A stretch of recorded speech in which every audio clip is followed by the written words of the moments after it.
बैठ गई। अब विवेकानंद जी सत्संग कर रहे थे कि भगवान विष्णु सर्वेश्वर हैं, सर्वशक्तिमान हैं। इन्होंने ही श्री कृष्ण रूप में गीता जी का ज्ञान दिया। इनके कोई माता पिता नहीं है, यही तीन रूप धारण करके सारे ब्रह्मांडों की के संचालन करते हैं। ब्रह्मा रूप में ये उत्पत्ति करते हैं, विष्णु रूप में ये सतिथि यानी सबका पालन करते हैं, और शंकर रूप में यही सबका संहार करते हैं। जब सारा कुछ सत्संग उसने सुना लिया, तब परमात्मा खड़े हुए, बालक रूप 5 वर्ष के बच्चे, और खड़ा होकर के कहा कि स्वामी जी मेरी कुछ शंकाएं हैं, कृपा उनका समाधान कीजिए। क्या शंका है आपकी, बोलो, क्या समाधान चाहते हो? तब परमेश्वर ने कहा कि कौन ब्रह्मा का पिता है, कौन विष्णु की माँ, शंकर का दादा कौन है, पंडित जी दे बता। अब जितने श्रोता थे वो भी चकित, और विवेकानंद को हंसी आ रही थी। अरे बालक, तू तो बालक है, बालक वाली बात ही करेगा। अरे ब्रह्मा विष्णु महेश तो अजरो अमर है, सर्वेश्वर है, इनकी कोई माता पिता नहीं है। क्या बात कर रहे हो बच्चा? परमात्मा ने कहा मैं तो आपसे प्रश्न किया है, आप बताइए। उन्होंने कहा, विवेकानंद ने कहा कि इनका कोई माता पिता नहीं है, ये अजन्मा है। तब परमात्मा ने कहा कि मैंने एक शिव पुराण की कथा कर रहा था, एक ब्राह्मण, और मैं सुन रहा था श्रीमद देवी भागवत यानी देवी पुराण के 3रे स्कंद में सचित्र मोटा टाइप। ये दास अब आपको वर्तमान के हिसाब से बताएगा। परमात्मा ने जो बताया था वो अपने हिसाब से बताया था। सचित्र मोटा टाइप देवी पुराण, गीता प्रेस गोरखपुर से प्रकाशित, और जिसके अनुवादक हैं, संपादक हैं हनुमान प्रसाद पोदार और चमनलाल गोस्वामी। इनके 123 पृष्ठ पर परमात्मा ने कहा कि 3रे स्कंद में विष्णु जी स्वयं देवी दुर्गा जी से कह रहे हैं, तुम शुद्ध स्वरूपा हो, ये सारा संसार तुम ही से उद्भासित हो रहा है। मैं ब्रह्मा और शंकर हम तुम्हारी कृपा से ही विद्यमान है। हमारा तो आविर्भाव माने जन्म तिरोभाव मीन मृत्यु हुआ करता है। हम अविनाशी नहीं है, केवल तुम ही अविन्यत हो, प्रकृति देवी हो। तो भगवान शंकर कह रहे हैं कि हे माता, जब विष्णु जी के बाद श्री ब्रह्मा जी भी आप ही से उत्पन्न हुए हैं, तो क्या मैं तमोगुणी लीला करने वाला शंकर आपका पुत्र नहीं हुआ? और दूसरी बात सुनो स्वामी जी, के शिव पुराण के अंदर रुद्र संहिता अध्याय नंबर 5 से लेकर 8 तक, उसमें स्पष्ट किया है कि शिव और शिवा के संयोग से पति पत्नी व्यवहार से विष्णु जी की उत्पत्ति हुई। अब इस बात को सुनकर विवेकानंद बहुत ज्यादा बौखला गया, अपनी इंसल्ट फील की कि मेरे वक्ताओं में एक छोटा सा बालक और मुझे विचलित कर रहा है। उसको ये भी मालूम था कि ये श्रोता शिक्षित नहीं है, और ये मैं जो कहूंगा उसको ही फाइनल मानेंगे, इस बच्चे की बात पर ये विश्वास नहीं करेंगे।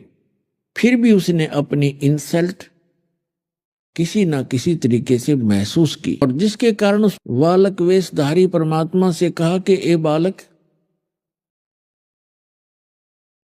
आपने ये ज्ञान कैसे प्राप्त हुआ? आप कैसे जान सकते हो सदग्रंथों को? क्या आपने कोई गुरु बना रखा है? परमात्मा ने कहा कि हाँ जी, मैंने गुरु बना रखा है।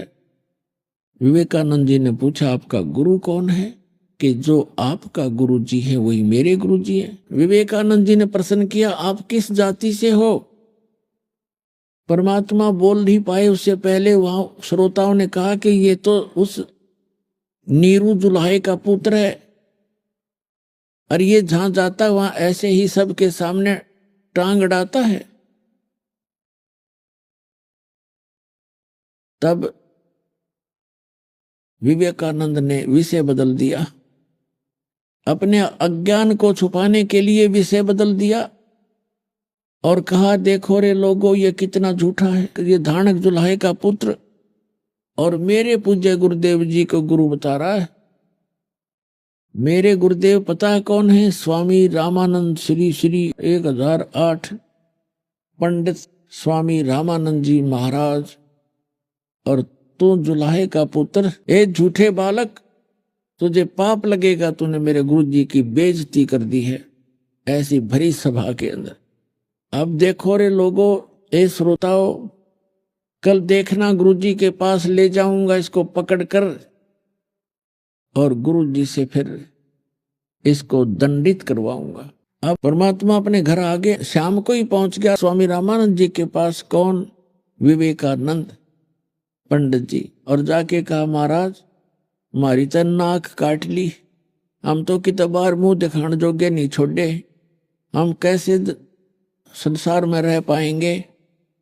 रामानंद जी ने पूछा, भी कारण बता बच्चा, क्या बात है? तो विवेकानंद जी ने कहा कि महाराज,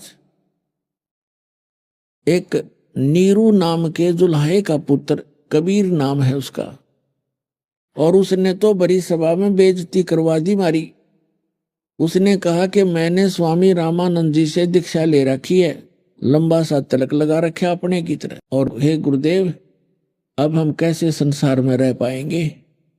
हमारी तो इज्जत का नाश हो गया। तो रामानंद जी बहुत दुखी हुए, कहने लगे, वो झूठा है, मैंने किसी जुल्हाए के बालक को नाम दीक्षा नहीं दी, और कल ला उसको पकड़ के। तो विवेकानंद 7-8 और लठैतों को लेकर गया, बदमाश गुंडों को, और पहुंच गया वहां जुल्हाओं की कॉलोनी में।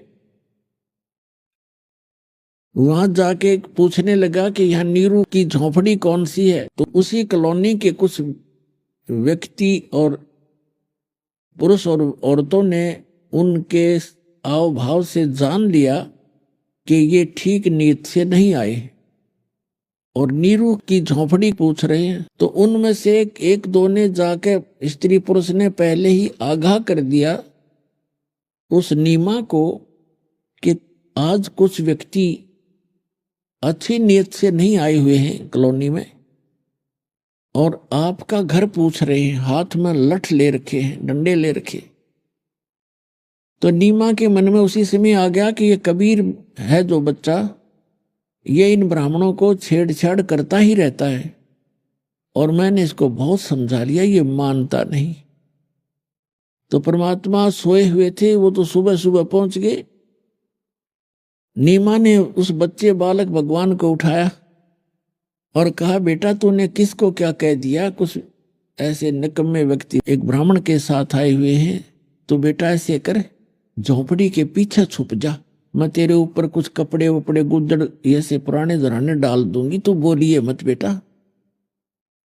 तो ऐसे नीमा ने परमात्मा को पीछे ले जाकर झोपड़ी के वहां लिटा दिया, उसके ऊपर ऐसे पुराने फटे कपड़े और कोई ऐसा डाल दिया जैसे महसूस ना हो कि यहां बालक छुपा है। तब तक वो आ गए वहां पर विवेकानंद और उसके सारे साजंदे, और कहने लगे, तेरा बेटा कहाँ है, उसको बाहर निकाल। तो हाथ जोड़ करके नीमा कहने लगी, मेरे बच्चे ने क्या कोई कसूर कर दिया, कोई गलती कर दी, मैं धमका दूंगी, खुरका दूंगी, आगे नहीं करेगा ब्राह्मण। वो माना नहीं, नहीं निकाल उसको बाहर, गुरु जी के पास ले जाएंगे, उसके वहां सजा दिलाएंगे। अब वो मना करती रही, वो अंदर घुस गए, वो मस्टंडे विवेकानंद के आदेश अनुसार के पकड़ के ले आओ उसको। अंदर गए, झोपड़ी में चारपाई थी, कुछ वो उठा पटक कर दी सारी, देख ढूंढने के लिए, और माई हाथ जोड़कर गिड़गिड़ा रही है कि मेरा बच्चे ने क्या गलती कर दी, मैं समझा दूंगी। परमात्मा ने सोचा ये माँ को दुखी गना करेंगे, झोपड़ी से बाहर से आवाज लगाई, सब कपड़े हटाकर खड़ा हो गए और कहा, विवेकानंद, ए पंडित जी, मैं झोपड़ी के पीछे खड़ा हूं।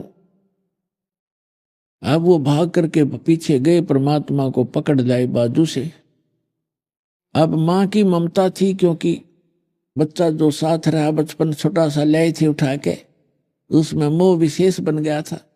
और बच्चे को छुड़वाने के लिए उनके हाथ पकड़ लिए दोनों, और बच्चे को सीने से लगा रही है, छोड़ दो मेरे बालक को, छोड़ दो मेरे बच्चे को।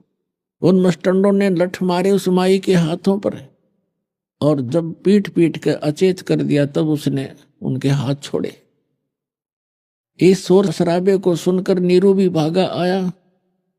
उसने भी बच्चे को छुड़वाने और कारण जानने की कोशिश की, उसको भी पीट डाला और जबरदस्ती ले गई।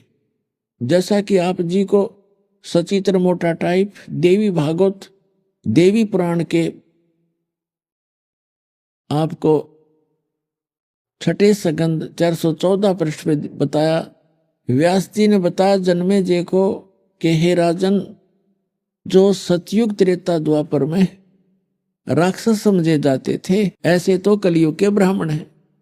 इनका दया नाम की चीज नहीं है, ज्ञान इनके पास नहीं, झूठ बोलना छल कपट करना इनका मूल उद्देश्य बन गया। तो वो उन्होंने साबित कर दिया। कुछ देर के बाद दोनों होश में आए, कॉलोनी के लोगों ने उठाकर उनको घर